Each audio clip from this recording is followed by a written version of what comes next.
Astaghfirullah. Bismillahirrahmanirrahim. Assalamualaikum warahmatullahi wabarakatuh.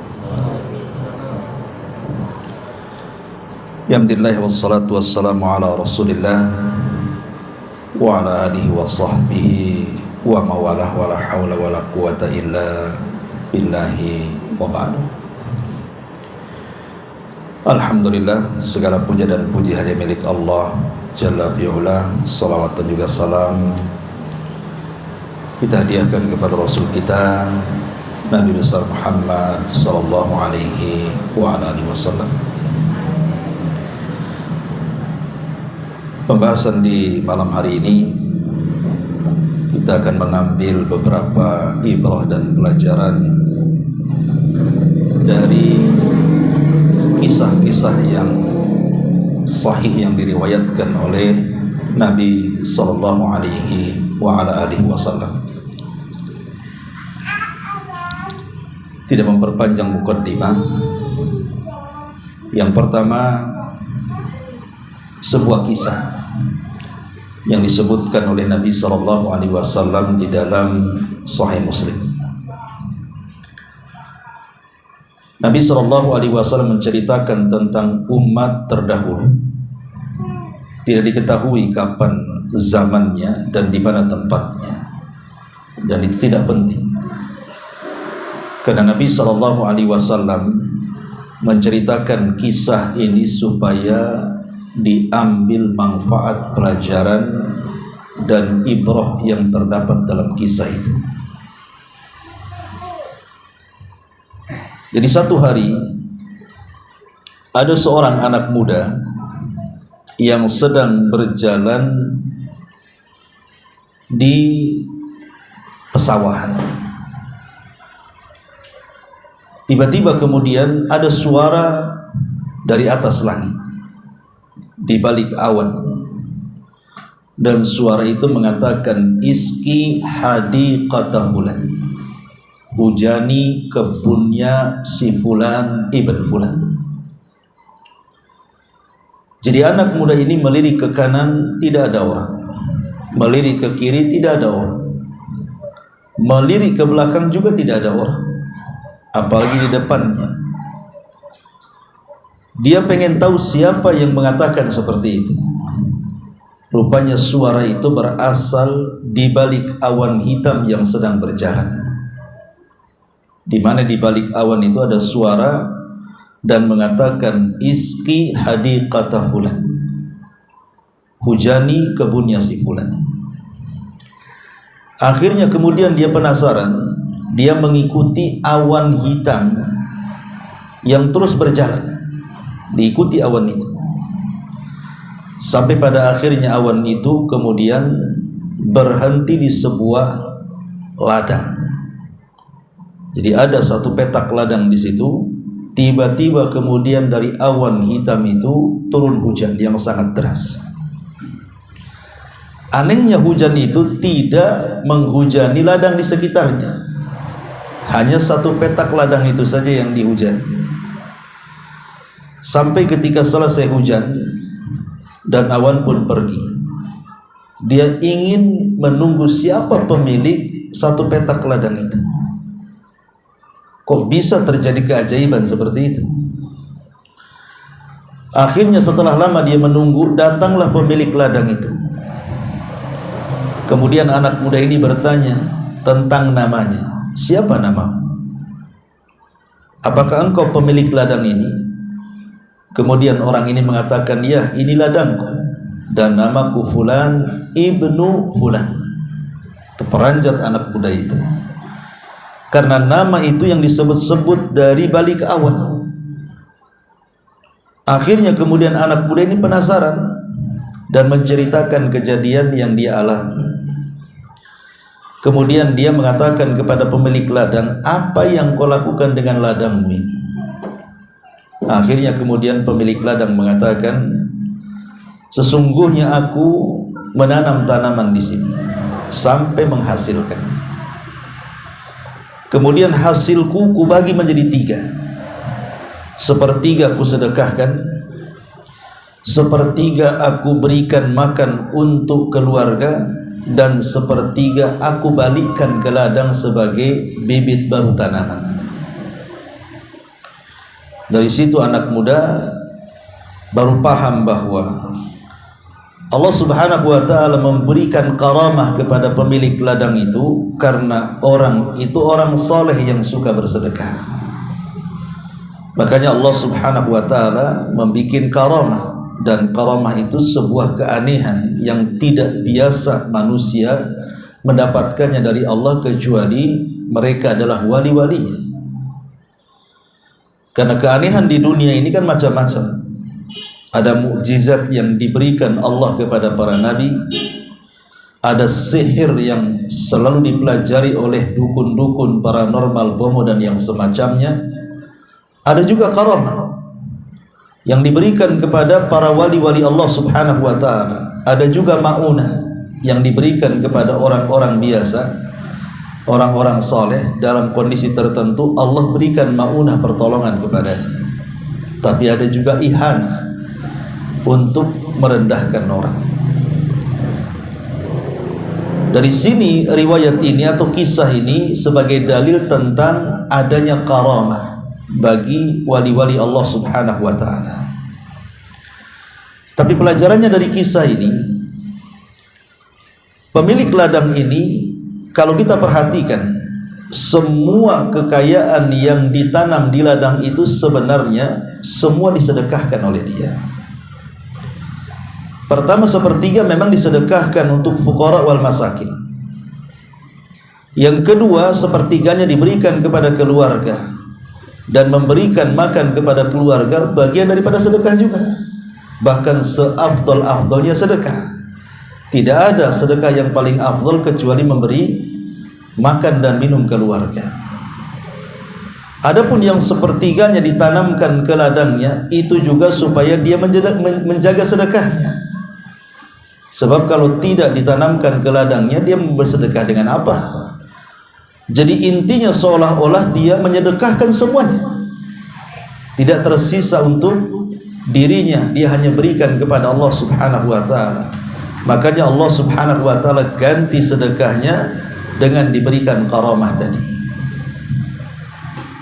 Dan itu menunjukkan bahwa harta yang disedekahkan itu tidak mungkin berkurang, pasti bertambah dan bertambah. Sebagaimana sabda Nabi SAW, ma naqasa min mali sadaqah, tidak mungkin berkurang harta yang disedekahkan, bal yazdad, bal yazdad, bal yazdad, bahkan bertambah, bertambah dan bertambah.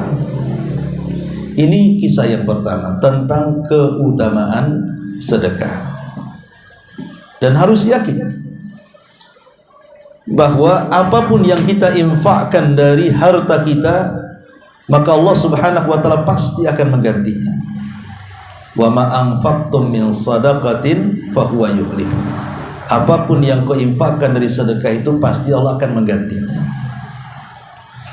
Ma'asyiral muslimin wal muslimat rahimani wa rahimakumullah. Ini kisah yang pertama. Kisah yang kedua juga kisah yang sahih yang diriwayatkan Nabi SAW. Kisah ini masih berbicara tentang umat terdahulu. Jadi di zaman dulu, kata Nabi SAW, ada dua orang yang transaksi jual beli ladang. Jadi ada dua orang bertransaksi jual beli ladang kebun. Setelah kemudian terjadi transaksi dengan harga sekian dan sekian, akhirnya pembeli pun deal dengan harga itu, kemudian masing-masing melakukan akad. Maka terjuallah kebun itu kepada salah satu dari keduanya, dan salah satu dari keduanya mendapatkan uang dari hasil penjualannya. Setelah kemudian ladang itu dikuasai oleh salah satu dari keduanya, maka mulailah ladang itu digarap, dicangkuli. Tiba-tiba satu hari ketika dia sedang menggarap ladangnya, tercangkulah satu kotak harta karun. Jadi ketika dia menggali, kok ada semacam kotak dari besi. Kemudian digali, rupanya isinya adalah harta yang banyak, emas, perak, macam-macam ada di dalam kotak itu. Dan kalau seandainya kotak itu dijual, harta sebanyak itu cukup untuk hidup dia dan keturunannya, bisa merubah kehidupannya dalam sekejap, bisa menjadi kaya. Subhanallah, ya. Jadi dia membeli kebun, setelah kemudian digarap menemukan kotak, rupanya isinya harta karun yang luar biasa, yang kalau dia mau dia jual itu harta karun, bisa merubah kehidupan yang tadinya miskin jadi kaya raya. Tetapi dia tidak mau menguasainya. Dia teringat kepada pemilik kebun.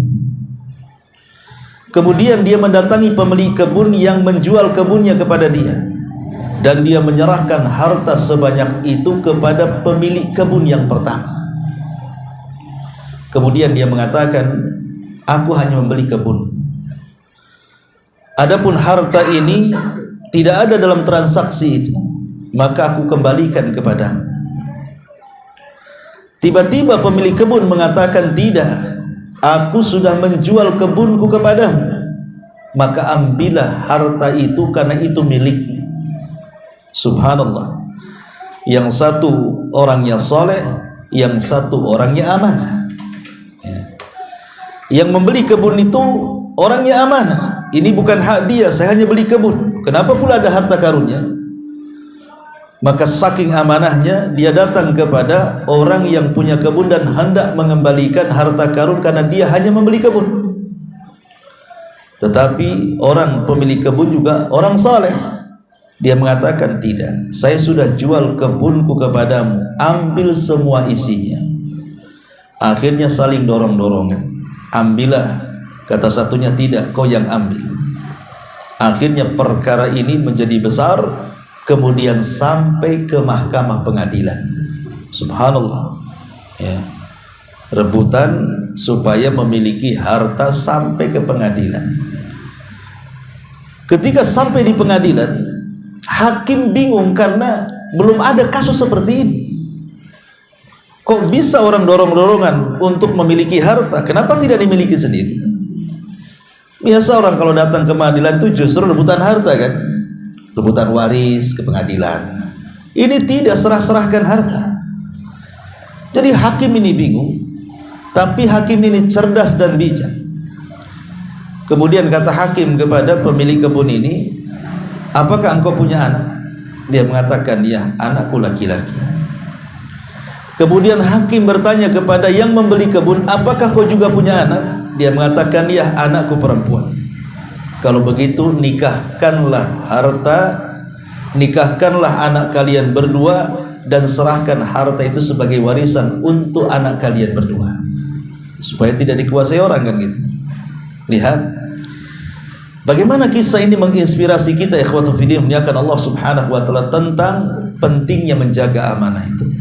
Saya yakin kalau seandainya antum di posisi yang membeli kebun, kemudian mendapatkan harta karun, kasih tahu enggak?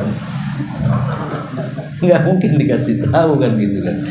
Wah, ini kayak mendadak saya jadi miliarder ini kan gitu. Karena amanah di zaman sekarang ini sudah hilang. Itulah yang menjadikan Nabi SAW mengatakan bahwa di akhir zaman ini mendekati kiamat, ketika amanah itu tercabut di dada-dada kaum muslimin. Orang sudah tidak amanah lagi. Jangan cerita dapat harta karun, dapat dompet di jalan saja langsung disembunyikan. Kalaupun dikembalikan dompetnya ke jalan itu sudah kosong, itu isinya sudah dikuras dia. Kita ini amanah kecil saja tidak bisa menjaganya. Amanah kecil saja tidak bisa menjaganya. Nemu uang 100.000 saja langsung ditilap dia kan itu. Jadi betul-betul amanah ini sudah hilang di umat ini. Tapi lihat bagaimana pelajaran besar, orang ini mempraktekkan amanah. Itu bukan harta dia. Dan yang satunya juga mempraktekkan kesolehannya. Dia tidak mau memiliki yang bukan haknya karena kebunnya sudah dijual sama orang. Inilah yang kemudian di zaman sekarang kalau dititipi amanah itu selalu tidak amanah. Ini pelajaran yang kedua dari kisah yang kedua. Kisah yang ketiga, masih diceritakan oleh Nabi SAW. Satu hari ada dua orang yang sedang bertransaksi hutang piutang, dan dua-duanya orang saleh. Kemudian yang satu mengatakan kepada temannya, bisa enggak kau pinjamkan uang 1000 dinar? 1000 dinar banyak, ikhwan. Ya. Kemudian dia mengatakan, aku berjanji akan melunasi sekian hari atau mungkin sekian bulan. Akhirnya kemudian pemilik uang ini mengatakan, ada enggak yang menjamin? Kita kalau hutang kan ada jaminan kan gitu ya.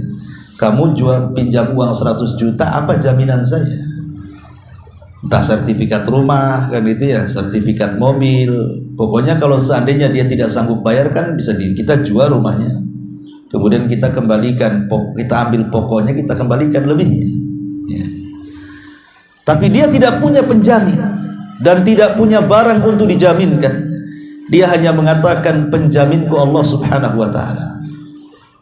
Akhirnya kemudian yang punya uang mengatakan, aku percaya. Kemudian diserahkanlah uang yang begitu banyak, 1000 dinar itu. Kemudian tanpa dicatat lagi, bayangkan, tanpa dicatat, tidak ada saksi. Dan ini kan membahayakan dan riskan kan gitu ya. Kalau menghutangi seseorang, tidak ada saksi, tidak ada catatan, tidak ada jaminan, bisa saja dibawa kabur kan. Tapi saking percayanya, akhirnya dikasihkanlah uang yang 1000 dinar itu. Akhirnya kemudian ketika sudah waktu pengembalian itu sampai, maka dia pun sebagai bukti amanah ingin mengembalikan, dia pun mendatangi orang yang sudah meminjamkan uangnya sebagai bentuk al-wafa. Wafa itu artinya ingin membalas kebaikannya. Dia lebihkan apa? Pembayarannya. Masalahnya begini, rumah yang berhutang dengan rumah yang menghutangi itu terpisah dengan sungai, yang sangat lebar sekali, dan tidak bisa untuk menyeberang kecuali dengan perahu. Maka hari itu dia pun segera menyiapkan uangnya, kemudian dia pun berjalan sampai di tepian sungai itu. Qadarullah, biasanya selalu ada perahu. Biasanya selalu ada perahu gitu kan. Allah takdirkan hari itu tidak ada perahu. Sementara dia sudah takut kepada Allah Subhanahu wa ta'ala, sudah cemas. Karena hari itu adalah hari pengembalian masalahnya. Lah sementara pemilik uang juga sudah menunggu di seberang sungai. Sedang menunggu gitu kan. Sama-sama cemas gitu ya. Yang akan memberikan uang sebagai pengembalian juga cemas karena takut kepada Allah. Hari itu adalah hari pembayaran. Bagaimana kalau seandainya tidak ada kapal, berarti dia tidak amanah. Sementara pemilik uang juga cemas, apakah akan dibayar atau tidak. Dia menunggu saja di tepi sungai. Jadi sama-sama menunggu tuh di situ. Akhirnya kemudian setelah ditunggu lama, kok juga tidak ada kapal. Sementara waktu sudah berjalan. Akhirnya kemudian dengan rasa takut kepada Allah Subhanahu wa ta'ala, dia pun kemudian berinisiatif mengambil sepotong kayu. Kemudian sepotong kayu itu dibelah, kemudian diselipkanlah di sepotong kayu uang 1000 dinar itu. Kemudian dia mencatat surat bahwa ini sebagai bukti pembayaran, karena hari ini adalah hari terakhir jatuh tempo pembayaran.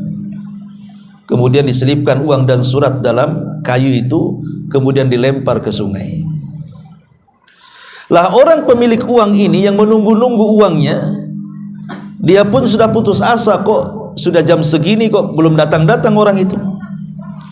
Akhirnya dia mengatakan, oh boleh jadi mungkin tidak hari ini, mungkin besok. Tapi karena dia pulang tidak mau tangan kosong, dia pun mencari kayu bakar. Tiba-tiba dia melihat ada kayu di sungai, maka dia lantas kemudian mengambil kayu itu, karena kayu itu bagus untuk kayu bakar. Dibawalah pulang ke rumahnya. Sampai di rumahnya, maka dia membelah kayu itu. Maka kagetlah bukan kepalang, bagaimana dalam kayu itu ada uang 1000 dinar dan ada surat di situ. Rupanya dia paham bahwa saudaranya yang telah meminjam uang sudah membayar.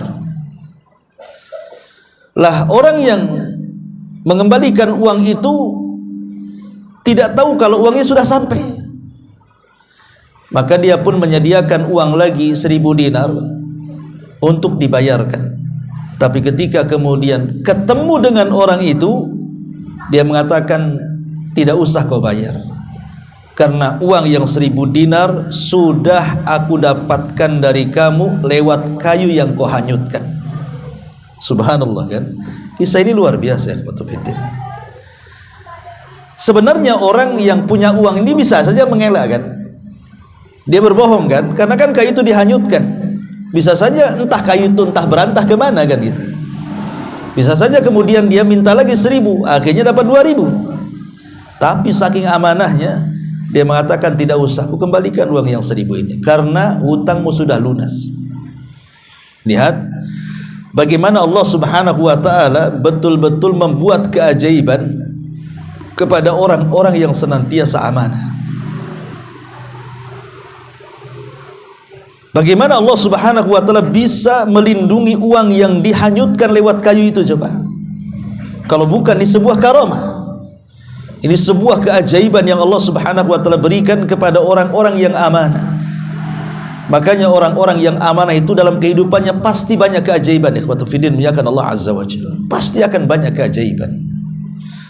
Allah Subhanahu wa ta'ala akan berikan rizki dari arah yang tidak disangka-sangka. Tapi di zaman sekarang justru menganggap bahwa bertambahnya dunia itu ketika dia curang. Dia pikir kalau curang itu makin banyak uangnya kan gitu. Seperti pedagang ketika dia mengganjal timbangan, mengurang-urang takaran, mengurang-urang meteran, dia pikir dengan seperti itu dia meraup keuntungan yang banyak. Salah, justru dengan seperti itu dia merugikan kehidupannya, karena walaupun boleh jadi secara uang dia bertambah, tapi barokahnya tidak ada. Karena itu bukan hak dia. Dia sudah mencuri hak orang lain. Nah, ini diantara kisah yang luar biasa. Kemudian yang keempat, ya, masih dari Nabi SAW, beliau mengkisahkan kisah tentang seorang nenek di zaman Bani Israel. Ketika Nabi SAW pulang dari Tabuk, pulang dari peperangan Tabuk, kalau tidak salah, ya, perang Khaybar. Peperangan dari Khaybar, atau mungkin ya peperangan lah pokoknya, tidak disebutkan perang apa. Nabi SAW pulang ke Madinah dan memenangkan peperangan itu dengan izin Allah Subhanahu wa ta'ala. Tiba-tiba di tengah jalan dia kehabisan bekal. Dia dan beberapa para sahabat yang dibawanya kehabisan bekal. Tidak ada yang dimakan, tidak ada yang diminum, sehingga kelaparan. Akhirnya kemudian di tengah perjalanan adalah satu rumah, yang rumah itu milik seorang nenek dari kalangan Yahudi di perbatasan Madinah. Maka Nabi SAW pun singgah di rumah itu karena kehabisan bekal. Maka bertamulah ke rumah nenek itu, kemudian meminta sedikit makanan dan minuman untuk dimakan dan minum dia dan para sahabatnya. Maka nenek itu baik, akhirnya memberikan makan, minum dan perbekalan makan dan minum selama perjalanan menuju kota Madinah. Kita tahu bahwa akhlak Nabi SAW itu wafa. Kalau ada orang yang berbuat baik kepada dia, maka dia akan berbuat baik lebih baik lagi, berlipat-lipat. Itu namanya akhlak wafa. Kalau antum berbuat baik kepada saya akan berbuat baik berlipat-lipat kepada anda. Itulah akhlaknya Nabi. Jadi Nabi SAW mengatakan kepada sang nenek Yahudi ini, karena engkau sudah berbuat baik kepada aku, kata Rasul, mintalah sesuatu, nanti kalau aku sampai di kota Madinah, aku akan hantar permintaanmu kepadamu. Maka nenek Yahudi ini mengatakan, baik, saya ingin seekor anjing, supaya bisa menjaga kambing-kambingku.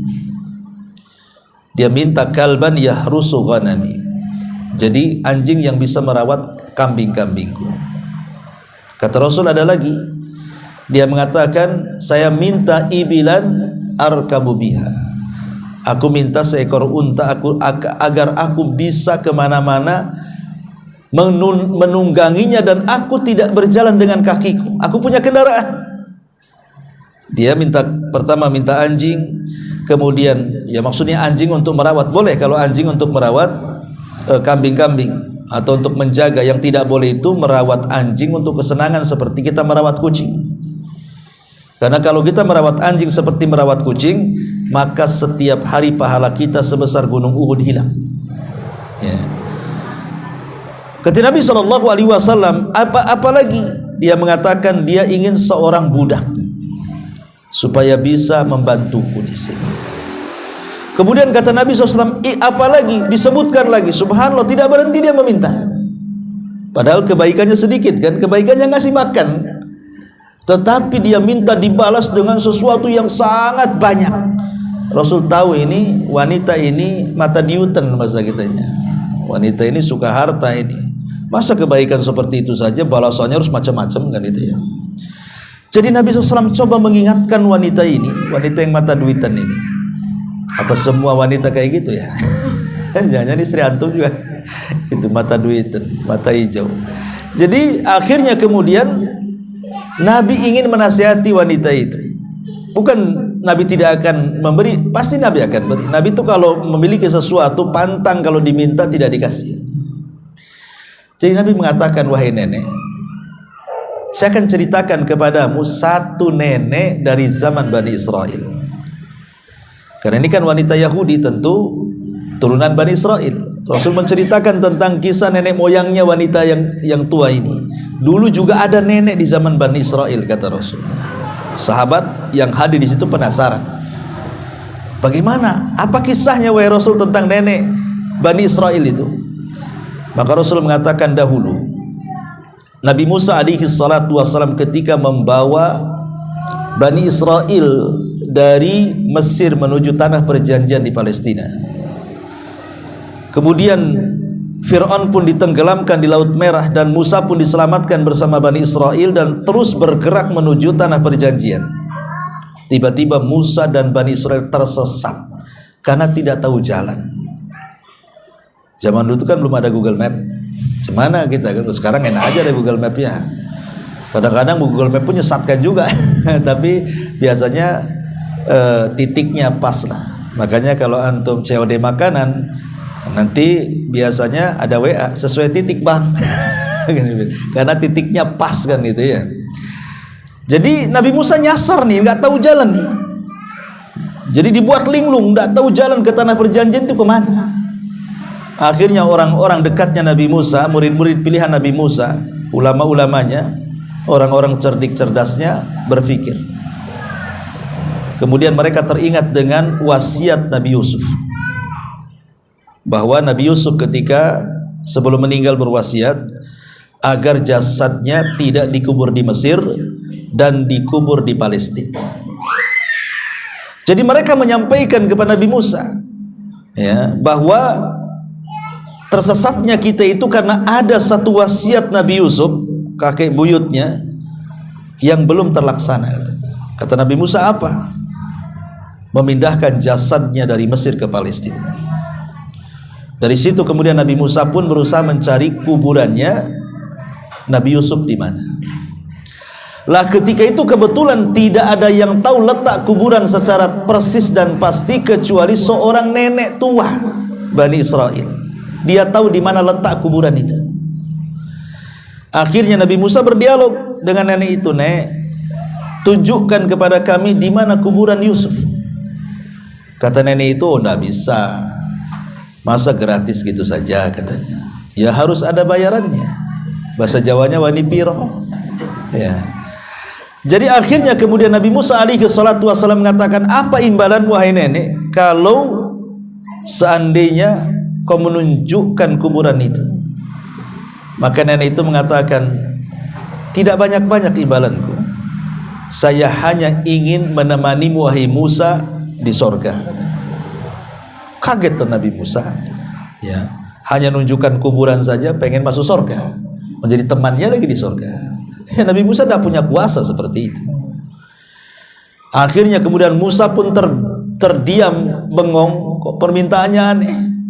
Dikira mau minta dunia, tidak, dia minta akhirat. Maka Jibril pun diutus oleh Allah Subhanahu wa taala kemudian memberitahu bahwa Allah sudah mengizinkannya. Akhirnya kemudian Musa mengatakan, baik, engkau akan masuk sorga dan akan menjadi temanku di sorga, tapi tunjukkan di mana kuburannya. Setelah ketemu kuburannya digali dan betul itu jasadnya Nabi Yusuf, karena bagaimanapun jasad para nabi itu tidak mungkin dimakan tanah. Ya, kalau seandainya kita gali kuburan Rasul hari ini, maka jasadnya tidak akan berubah.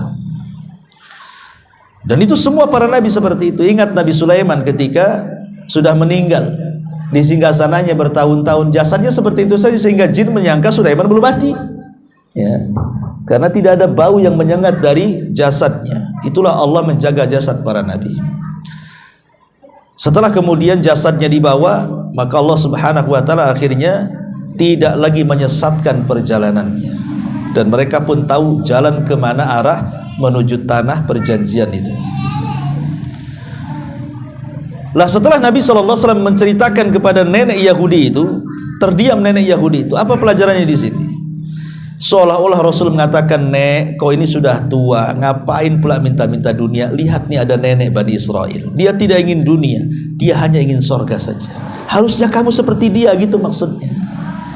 Artinya orang kalau sudah tua itu sudahlah, jangan cerita dunia. Kalau sudah tua itu, apalagi sudah mendekati ajalnya, pikirkan dia tentang akhiratnya. Kenapa sih mikir dunia saja? Dan itu yang banyak di masyarakat. Coba lihat orang-orang yang Allah bentangkan kekayaan itu, yang dari kecil, dari jadi pengusaha sampai dia tua juga tetap jadi pengusaha dan berkembang uangnya dan juga dunianya. Terkadang sudah tua, harta sudah banyak, yang kalau dimakan anak cucunya cukup bagi mereka, mereka masih kurang puas kan. Ada orang yang sudah 60-70 tahun itu masih saja pengen mengembangkan kekayaannya. Yang harusnya orang seperti ini, kata Imam Ibnu Hazm, orang kalau sudah tua itu hendaknya banyak duduk di masjid, berzikir kepada Allah Subhanahu wa taala, menanti kematian dalam ibadah kepadanya, bukan semakin tua semakin melebarkan sayap dunianya sehingga tidak tahu di mana kematiannya, apakah dia husnul khotimah atau sul khotimah. Jadi Nabi SAW memberikan pelajaran kepada kita, kepada nenek Yahudi itu dengan menceritakan nenek kisah jawaban Bani Israel. Harusnya seperti kamu itu loh, harus mikir akhirat seperti nenek itu, ingin mikir surga. Kok kamu mikir ini mikir itu, dunia aja. Itu menunjukkan bahwa itulah orang Yahudi. Orang Yahudi itu mereka lebih rakus kepada dunia dibandingkan akhiratnya. Ma'asyiral muslimin yang muslimat yang dimuliakan Allah Subhanahu wa taala. Ya. Kemudian kisah yang terakhir yang dikisahkan Nabi sallallahu alaihi wasallam. Ma'asyiral muslimin yang dimuliakan Allah Subhanahu wa taala. Satu hari Nabi sallallahu alaihi wasallam bercerita tentang kisah di zaman Nabi Musa. Karena ketika itu Rasul lewat, ada dua sahabat yang sedang bertengkar. Lah dua sahabat ini sedang bertengkar, rupanya dua-duanya sedang berbicara soal nasab. Yang satu mengatakan, tahukah kamu saya ini turunan siapa? Sebutkanlah bapak nenek moyangnya itu. Saya anak fulan bin fulan bin fulan bin fulan bin fulan, disebutkan. Orang Arab kan hafal nasab, ikhwan. Orang Arab tuh kecil-kecil pun sudah tahu dia nama bapaknya, nama kakeknya, nama buyutnya, nama buyut-buyutnya mereka tahu. Walaupun masih kecil-kecil. Kalau kita ini jangan cerita kakek buyut keempat kelima, kakek buyut kedua saja bingung kita ini. Siapa ya nama kakek saya ini? Yang lebih parah lagi, bapaknya dia hafal namanya, kakeknya pula tak hafal, lupa dia.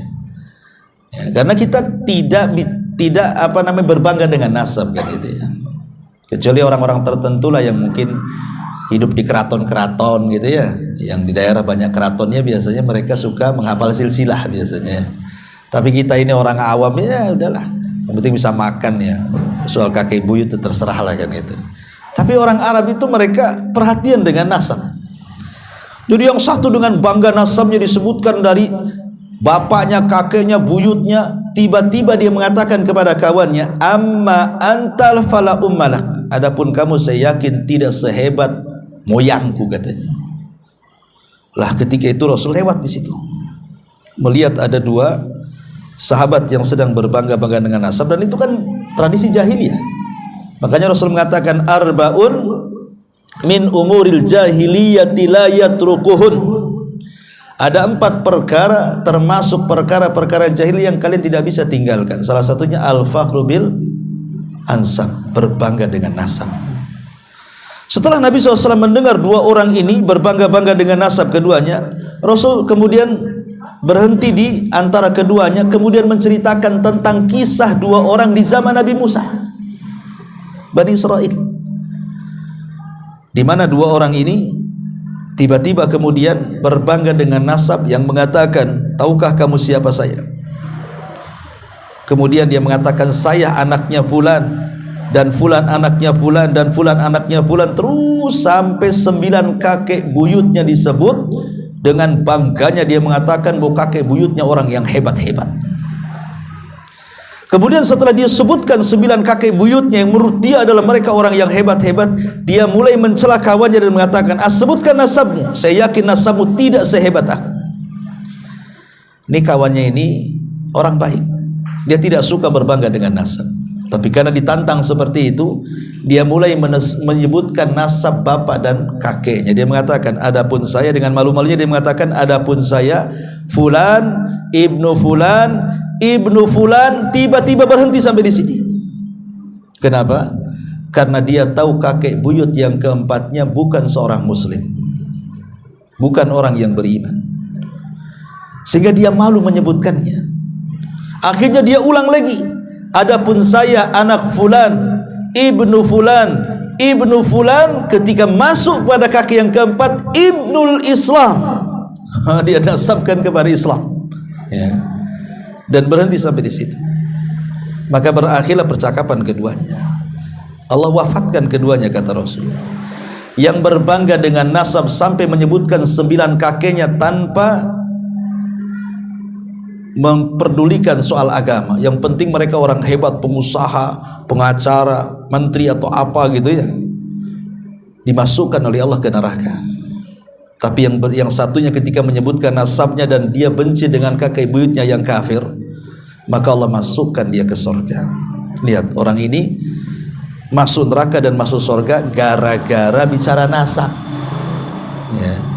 Maka Rasul menasihati kepada sahabat, jangan kalian seperti mereka, berbangga dengan nasab, yang satu masuk surga, yang satu masuk neraka. Lah di sini juga ada pelajaran bahwa pentingnya kita ini rendah hati. Tak perlu menyombongkan dengan membanggakan diri dengan kekayaan, dengan nasab, dengan jabatan, karena itu semua tidak berguna di hadapan Allah Subhanahu wa taala.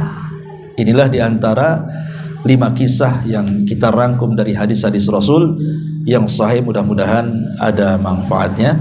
Sampai di sini, subhanakallahumma bihamdika asyhadu an la ilaha illa anta astaghfiruka wa atubu ilaik. Allahu taala alam. Assalamualaikum warahmatullahi